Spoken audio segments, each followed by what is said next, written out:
Kalau kita mencari Tuhan setiap hari, mengisi hati dan pikiran kita dengan kebenaran firman Tuhan, maka kita akan lebih mudah mengenal kehendak Tuhan.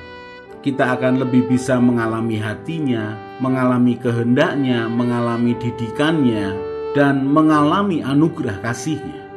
Apalagi kalau kita memperkatakan dan melakukan firman Tuhan setiap hari, maka roh kita penuh dengan pengertian akan firman Tuhan, dan jiwa kita akan sehat, karena mental, pikiran, perasaan, dan kehendak kita penuh dengan kebijakan Tuhan. Mari kita merenungkan dan melakukan firman Tuhan setiap hari, supaya hidup kita sejalan dengan kehendak Tuhan, dan hidup kita memuliakan nama Tuhan.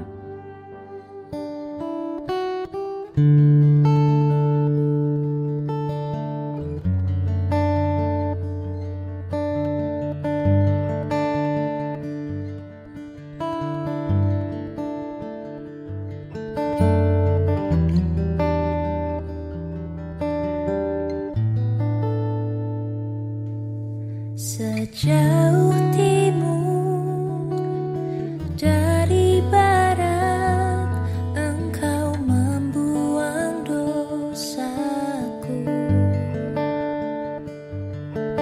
Tiada kau ingat lagi pelanggaranku.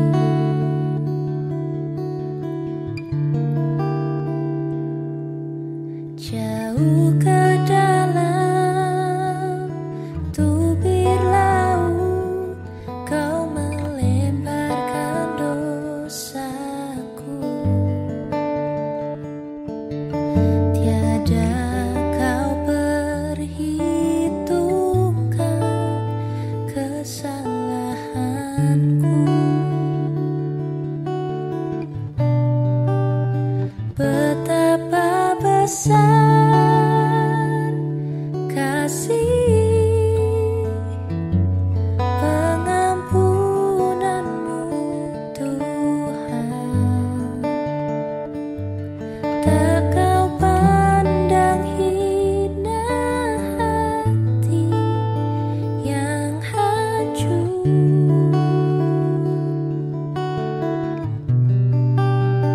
Ku berterima kasih kepadamu, ya Tuhan. Pengampunan yang Kau beri, pulihkanku.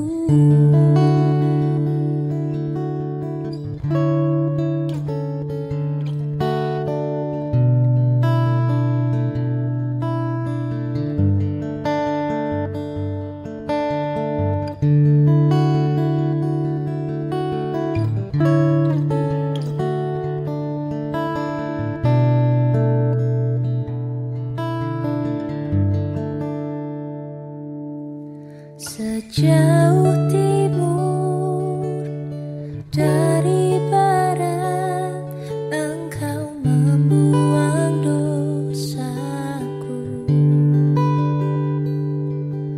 Tiada kau ingat lagi pelanggaranku.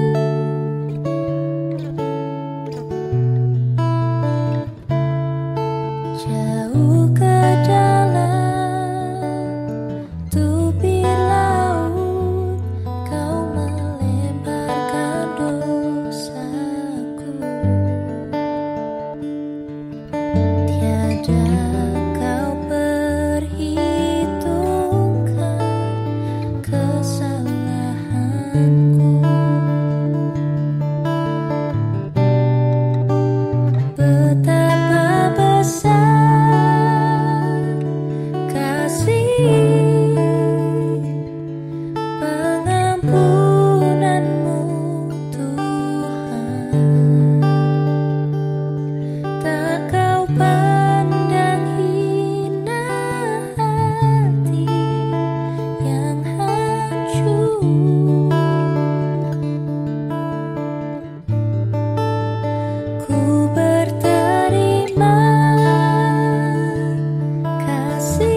1 Tawarik 16 ayat 9 dan 10.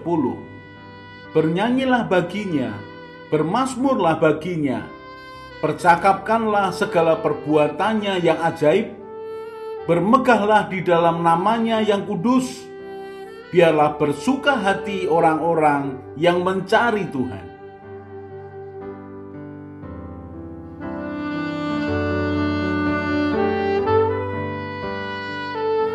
Orang yang sadar bahwa dirinya melakukan dosa, kemudian dia datang kepada Tuhan Yesus meminta pengampunan, maka Tuhan Yesus akan mengampuni dosanya kalau dia datang dengan ketulusan dan kesungguhan hati.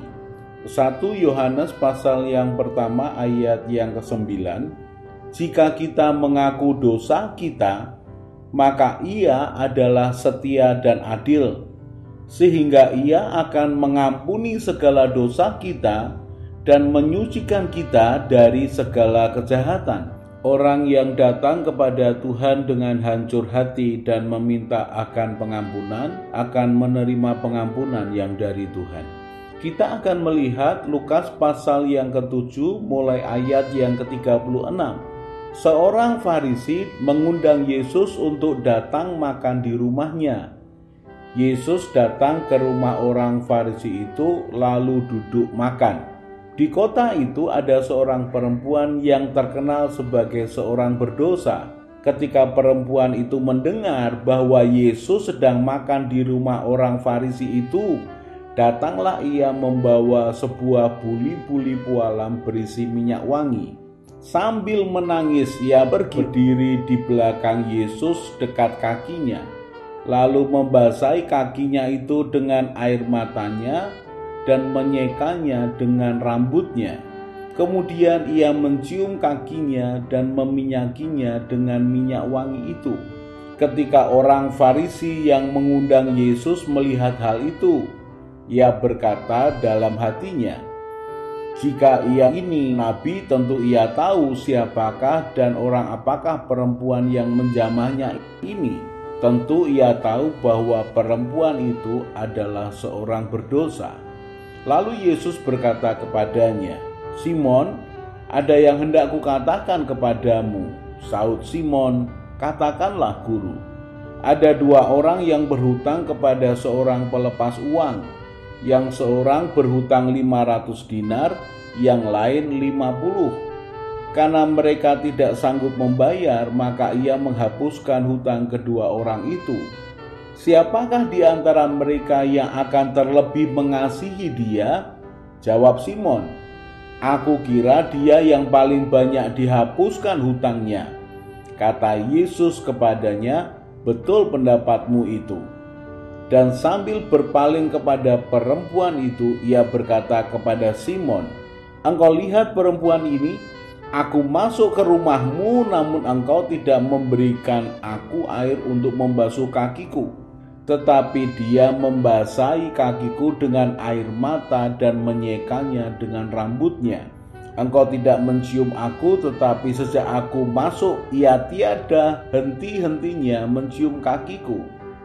Engkau tidak meminyaki kepalaku dengan minyak, tetapi dia meminyaki kakiku dengan minyak wangi. Sebab itu aku berkata kepadamu, dosanya yang banyak itu telah diampuni, sebab ia telah banyak berbuat kasih. Tetapi orang yang sedikit diampuni, sedikit juga ia berbuat kasih. Lalu ia berkata kepada perempuan itu, dosamu telah diampuni.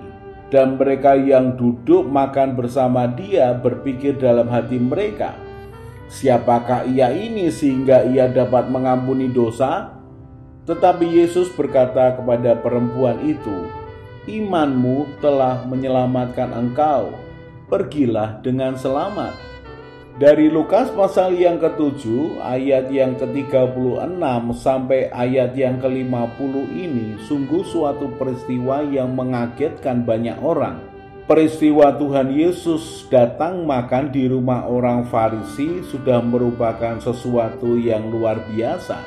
Karena Tuhan Yesus sering dalam beberapa peristiwa berbeda pendapat, bahkan bertentangan dengan orang-orang Farisi.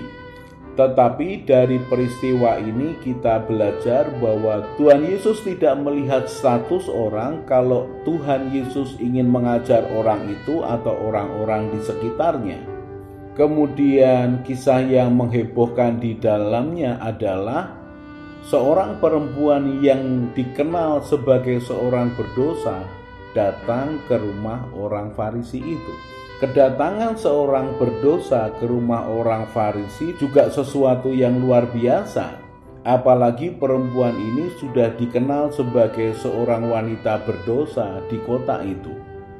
Berani datang ke rumah orang Farisi, tetapi bukan untuk bertemu dengan orang Farisi itu, karena kalau dia datang kepada orang Farisi, maka dia akan dihakimi. Dia datang kepada Tuhan Yesus yang diundang oleh orang Farisi itu untuk makan di rumahnya. Dia datang kepada Tuhan Yesus dengan keyakinan bahwa Tuhan Yesus sanggup untuk menolongnya keluar dari kehidupan gelapnya.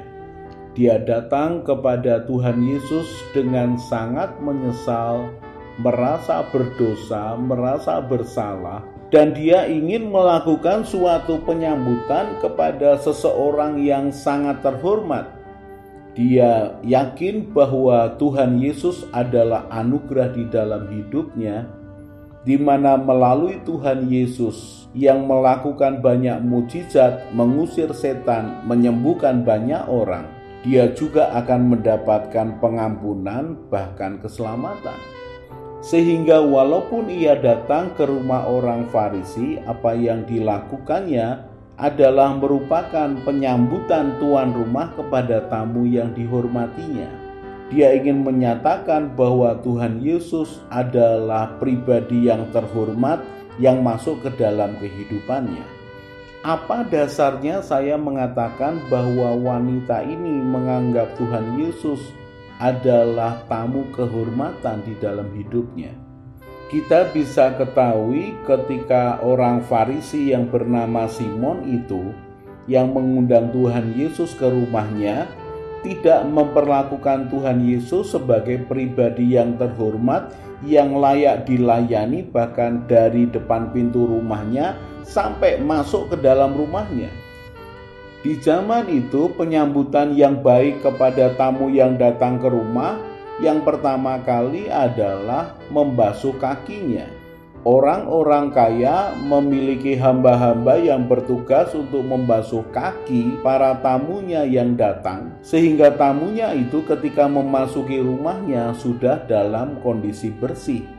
Kita bisa melihat di Yohanes pasal yang kedua ketika Tuhan Yesus melakukan mukjizat air menjadi anggur dalam salah satu pernikahan di kota Kana. Tuhan Yesus waktu itu menyuruh para pelayan untuk mengisi tempayan-tempayan tempat pembasuhan menurut adat orang Yahudi, dan Tuhan mengubahkan air itu menjadi anggur.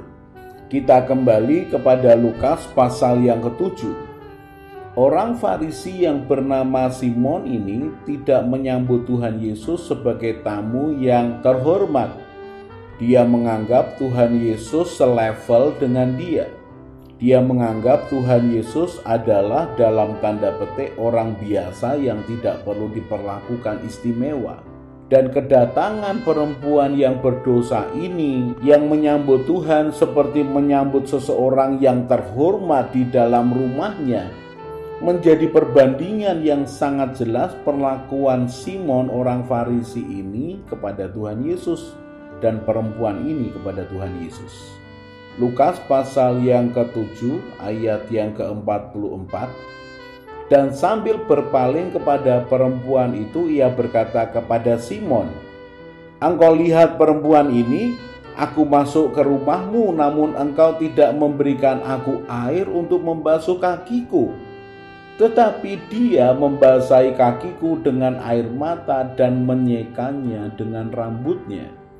Sungguh suatu perbandingan yang sangat kontras, karena wanita ini membasuh kaki Tuhan dengan air mata pertobatannya.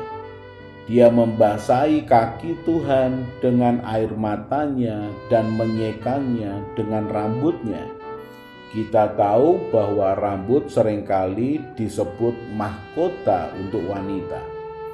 Dan wanita ini begitu menghormati Tuhan sehingga dia menyeka kaki Tuhan dengan rambutnya.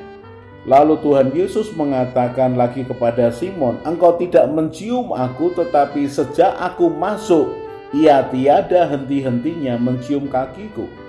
Kita tahu bahwa di Timur Tengah apabila seseorang kedatangan tamu yang sangat dekat dengan dia, maka dia akan memeluknya, mencium pipi kirinya, memeluknya lagi, mencium pipi kanannya, memeluknya lagi, mencium pipi kirinya.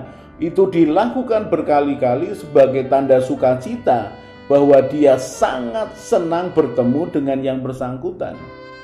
Dan Tuhan Yesus membandingkan Simon orang Farisi ini dengan wanita ini. "Engkau tidak mencium aku, tetapi sejak aku masuk, ia tiada henti-hentinya mencium kakiku." Lukas 7 ayat 46. "Engkau tidak meminyaki kepalaku dengan minyak, tetapi dia meminyaki kakiku dengan minyak wangi." Sungguh perbandingan yang sangat kontras. Di zaman itu, seorang tamu akan dibasuh kakinya, kemudian disambut dengan ciuman yang sangat akrab, tanda cintanya, dan akan disediakan minyak untuk dia menyeka kepalanya dengan minyak sehingga dia kelihatan segar. Dan Tuhan Yesus mengatakan, "Engkau tidak meminyaki kepalaku dengan minyak, tetapi dia meminyaki kakiku dengan minyak wangi." Perbandingan yang sangat kontras seorang berdosa dengan seorang pemuka agama, seorang Farisi. Dan Tuhan Yesus kemudian mengatakan, Lukas 7 ayat 47, "Sebab itu aku berkata kepadamu, dosanya yang banyak itu telah diampuni, sebab ia telah banyak berbuat kasih. Tetapi orang yang sedikit diampuni, sedikit juga ia berbuat kasih." Lukas 7 ayat 48. Lalu ia berkata kepada perempuan itu, "Dosamu telah diampuni." Dan mereka yang duduk makan bersama dia berpikir dalam hati mereka, "Siapakah ia ini sehingga ia dapat mengampuni dosa?" Tetapi Yesus berkata kepada perempuan itu, "Imanmu telah menyelamatkan engkau. Pergilah dengan selamat." Sungguh perjumpaan dengan Tuhan membawa kelepasan dan kemerdekaan atas kehidupan wanita ini. Dia bukan saja diampuni dosanya, tetapi dia mendapatkan keselamatan dan ia pergi dengan selamat. Bukan dengan penghinaan, bukan dengan caci maki, bukan dengan penghakiman dari orang lain. Dia datang kepada Tuhan Yesus dengan hancur hati meminta akan pertobatan dosanya. Dia menyambut Tuhan Yesus sebagai pribadi yang sangat terhormat yang masuk ke dalam kehidupannya. Dia meminta pengampunan dengan merendahkan dirinya, mencium kaki Tuhan Yesus dan menyekanya dengan rambutnya. Dan wanita berdosa ini kemudian pulang dengan mendapatkan pengampunan dosanya dan keselamatan dalam hidupnya. Belajar apa dari peristiwa ini? Belajar bahwa Tuhan tidak pernah menolak orang yang datang kepadanya dengan hancur hati. Orang yang menyambut Tuhan dalam hidupnya sebagai seorang pribadi yang layak terima hormat dan kemuliaan, maka Tuhan akan memberikan pengampunan dan keselamatan di dalam hidupnya. Sementara Simon orang Farisi ini yang merasa sudah melakukan kegiatan agamawinya, dia merasa benar dan tidak membutuhkan pengampunan. Mari ketika kita berbuat dosa, mari datang kepada Tuhan dengan hancur hati. Mari rendahkan diri meminta akan pengampunan. Mari kembali untuk menjadikan Tuhan sebagai pribadi yang sangat terhormat. Mari mengembalikan posisi Tuhan dalam hidup kita sebagai Tuhan dan Raja yang berhak memberikan akan keselamatan kepada kita. Mari percaya bahwa ketika kita datang meminta pengampunan, maka Dia akan mengampuni kita.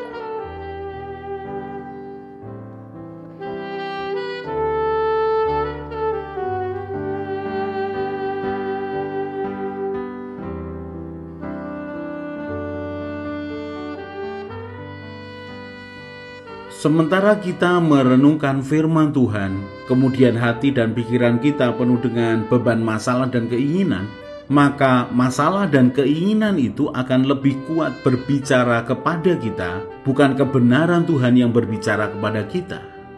Berbeda kalau hati kita tenang menginginkan Tuhan, pikiran kita penuh dengan kebenaran Tuhan, dan keinginan tidak mengendalikan kita. Maka keadaan ini akan membuat kita mudah mendengar suara Tuhan dan mengerti kehendak Tuhan. Kalau kita merenungkan firman Tuhan setiap hari, maka Tuhanlah yang menjadi petunjuk jalan kehidupan kita. Mari kita berdoa. Tuhan Yesus, terima kasih untuk kebenaran firman-Mu. Tuhan Yesus, Engkaulah gembalaku yang baik. Buatlah hatiku selalu melekat kepadamu. Firman-Mu itu pelita bagi kakiku dan terang bagi jalanku. Bawalah aku menjalani hidup sesuai dengan rencana-Mu ya Tuhan. Amin. Saya Yosea Kristiono, Gembala Jemaat GKI Injil Keselamatan Semarang. Tetap percaya, tetap semangat. God bless.